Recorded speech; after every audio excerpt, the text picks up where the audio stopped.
cherchez une école de référence pour une double formation universitaire et professionnelle de qualité? Voici l'opportunité à ne pas rater. L'École supérieure d'administration, d'économie, de journalisme et des métiers de l'audiovisuel ESAE vous offre des programmes d'enseignement en licence et en master orientés vers l'emploi qui font d'elle une référence à travers les filières de l'administration générale et territoriale, l'administration du travail et de la sécurité sociale, droit, diplomatie et relations internationales, administration hospitalière, universitaire et intendance, journalisme et métiers de l'audiovisuel et toutes les filières des sciences de gestion. Une seule adresse, www.esae.bj.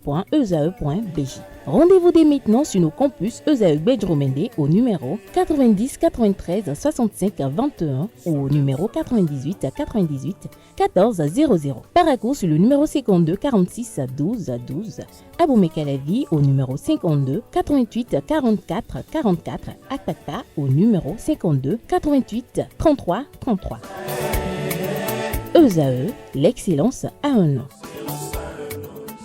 Bonjour à nouveau, chers amis internautes. Nous démarrons cette une des journaux, comme il est de tradition sur ESAE TV, par le quotidien Maison, le quotidien béninois d'information générale et d'analyse L'Informateur, qui ce matin en manchette nous titre « Sélection des experts internationaux pour l'audit du fichier électoral, divergence au sein du comité de pilotage ». Le Cana écrit qu'il y a passe d'armes ce jeudi 3 juillet 2025 sur ESAE TV entre Michel Alokpo et Raoul Hippolyte d'Almeida à propos du processus de recrutement des 4 experts internationaux pour l'audit du fichier électoral. Si le premier a tenté de démontrer, document à l'appui, que le processus est loin d'être sain, le second, quant à lui, s'est fait le devoir de rassurer de la transparence des résultats de l'appel à candidature. Retrouvez l'article du journal qui fait le point de cette actualité majeure à la page 3 de sa proposition. Présidentielle en Côte d'Ivoire, Théodore Olo reçu par Alassane Dramane Ouattara. Prix à Gaudier, deuxième édition, les femmes battantes à l'honneur du 22 au 26 octobre prochain. Retrouvez des détails sur l'enjeu à la page 6 de la parution. Décès de Salomon Odjo, un livre de condoléances ouvert au siège du parti politique Force Cori pour un Bénin émergent FCBE. À l'oreille droite, le titre Journal École qui parle de monnaie électronique, d'augmentation des transferts dès ce jour. Un titre qui convie les fidèles lecteurs à découvrir dans les colonnes de sa parution les productions journalistiques du jour des étudiants en formation sur les différents campus de l'ESAE, l'école supérieure d'administration, d'économie, de journalisme et des métiers de l'audiovisuel ESAE qui est présente à Cotonou, à Aboumé-Calavi et Paracourt. Fraternité, ce matin en manchette, parle de salaire minimum interprofessionnel garanti au Bénin, le SMIG et la survie au quotidien, montant du SMIG et catégorie de travailleurs qui le perçoivent, reportage sur une famille façonnée par le SMIG, Sœur Marcel Gisèle Acholou, docteur en sociologie du développement, je cite, la situation des travailleurs sous le SMIG représente un défi majeur pour les individus concernés, fin de citation. Le projet Arche, assurance pour le renforcement du capital humain, une bouffée d'oxygène pour les soins de santé des pauvres extrêmes. Retrouvez la publication du dossier de Fraternité qui fait, pour ne pas dire carrément la une du jour, aux pages 2, 3, 4 et 5. Le matinal, ce matin manchette, parle de dossier abus de fonction et usage de fausses attestations devant la Cour de répression des infractions économiques et du terrorisme Criette. Mariama Baba Moussa n'est pas en cause. Elle a été écoutée en tant que première responsable de l'administration fiscale au moment des faits. Lire ses clarifications en réaction à l'article de Le Matinal à la page 2 de la parution. Affaire l'opposant à Etisalat et à l'État béninois, Séverin Adjovi, débouté par la Cour suprême. Retrouvez l'arrêt qui consacre ce fait à la page 7 de la proposition. Matin Livre, ce matin en manchette. En mission de travail en France, le CES, le Conseil économique et social, décroche un partenariat promoteur pour l'artisanat. Conrad Baguedi concrétise les résolutions du séminaire tripartite. Fonction publique, des agents de la Direction générale des impôts DGI en souffrance de reclassement. Le chef de l'État appelé à décanter la dite situation. Le confrère de Le Béninois libéré nous libère ce matin manchette. Zéro tolérance pour la corruption dans le secteur phytosanitaire. Le gouvernement Talon met fin aux dérives. L'article à retrouver dans les colonnes de la page ce matin du journal. On peut lire également à la une de Le Béninois libéré de ce matin, écho de la criette, coup de répression des infractions économiques et du terrorisme. 8 militaires jugés pour trafic de tenues.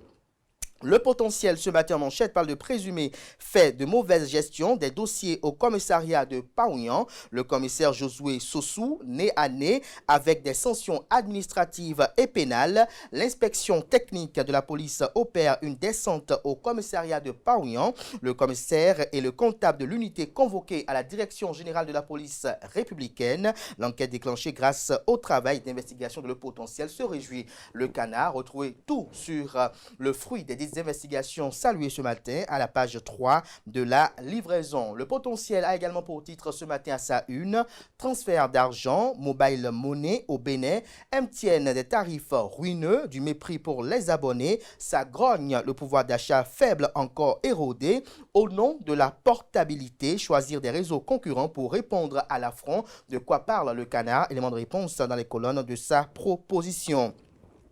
Coupe à Kwenon Chicha 2025, Dogbo s'offre le trophée Mesmen Djedji, honore la craie par le cuir. Que comprendre du titre du Canard? Élément de réponse à la page 10 de sa proposition.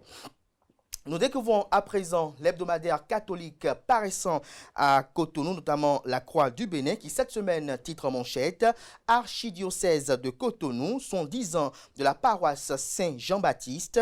Vous avez en illustration une image sur laquelle on aperçoit dans la joie des fidèles apportant les offrandes pour le Saint-Sacrifice à l'occasion du jubilé de platine de la paroisse Saint-Jean-Baptiste de Cotonou. C'était le dimanche 29 juin dernier. On peut lire également à la une de la parution de cette semaine de l'hebdomadaire catholique La Croix du Bénin.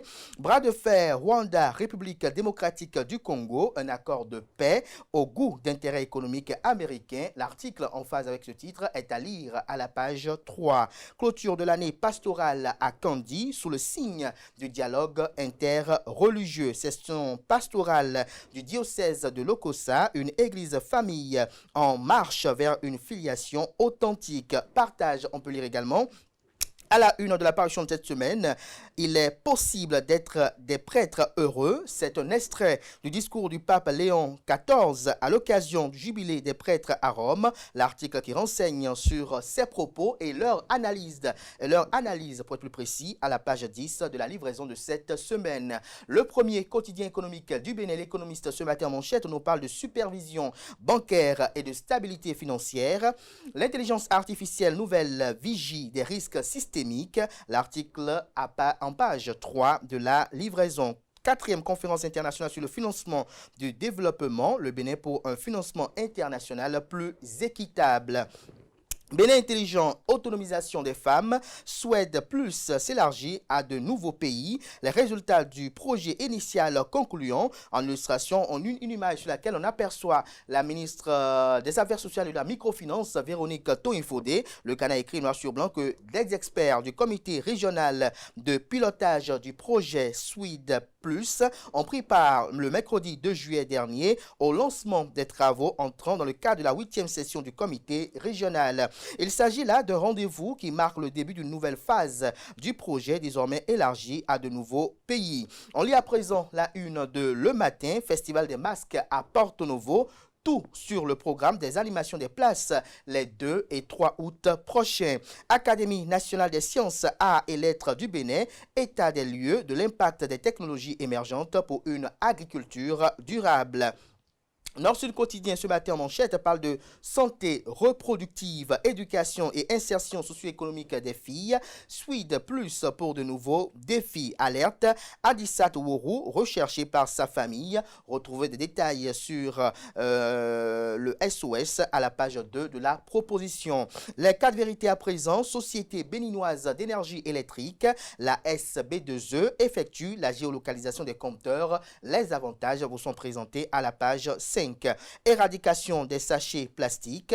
Le Bénin peaufine les stratégies. Retrouvez des détails sur la démarche à la page 6. Assemblée nationale. Des fonctionnaires béninois en visite d'études au Parlement français. Camp climat au Togo. Plus de 100 jeunes mobilisés à Palimé pour la transition écologique. Agaché News à présent.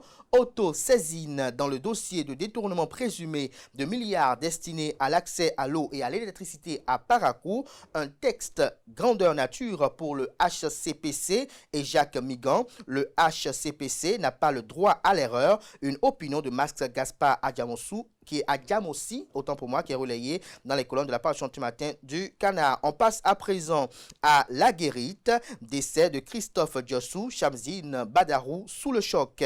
L'événement du jour à présent, émergence de petites et moyennes entreprises PME béninoises, dynamique, compétitive et résiliente, une stratégie nationale approuvée pour l'élimination des obstacles actuels, autonomisation des femmes et des filles, le projet Swede amorce une nouvelle phase avec de nouveaux défis. Le quotidien, l'emblème du jour, autant pour moi l'emblème du jour, au titre ce matin en manchette, gouvernance sociale.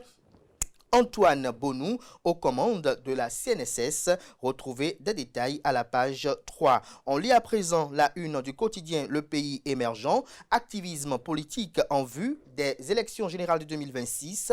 De fortes adhésions au profit du bloc républicain sous l'impulsion du jeune leader politique Hippolyte Arondemais. 38-60. Autant pour moi, 3860 militants nouvellement accueillis sur le cheval cabré. Que comprendre des précisions sur la démarche ayant conduite à l'enrôlement de ces milliers de militants. Éléments de réponse dans les colonnes de la page du matin du quotidien, notamment à la page 6 de sa proposition. Le Télégramme ce matin en manchette pour avoir trafiqué les treillis militaires béninois vers le Niger. 6 soldats béninois et 2 civils poursuivis devant la Cour de répression des infractions économiques et du terrorisme criette.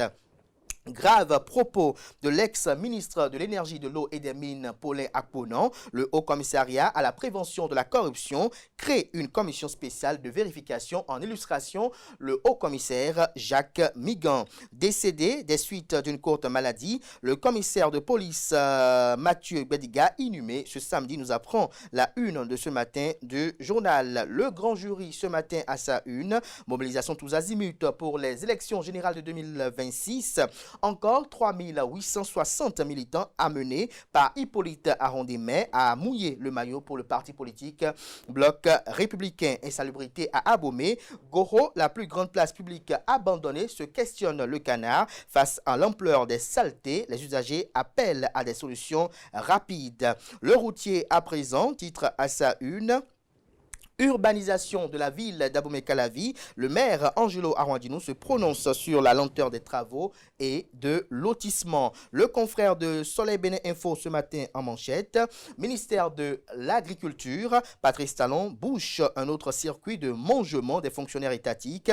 Le business phytosanitaire leur a profité pendant des années au détriment des opérateurs agréés, que comprend du titre du Canard. Élément de réponse dans les colonnes de la page ce matin du journal. Le leader du jour à présent. Promotion de l'état de droit au Bénin. Le professeur Dorothée Sosa, président de la Cour constitutionnelle du Bénin, échange avec Stéphanie Rothenberger. Retrouvez des détails sur ce conclave à la page 7 de la proposition. UAC, Université d'Abomey-Calavi, faculté de droit et de sciences politiques, le centre de théorie et d'histoire du droit officiellement inauguré, un levier stratégique pour la valorisation de la recherche juridique fondamentale. Ce sera tout pour la présentation de quelques titres par ce jour de la presse locale. Merci de votre attention.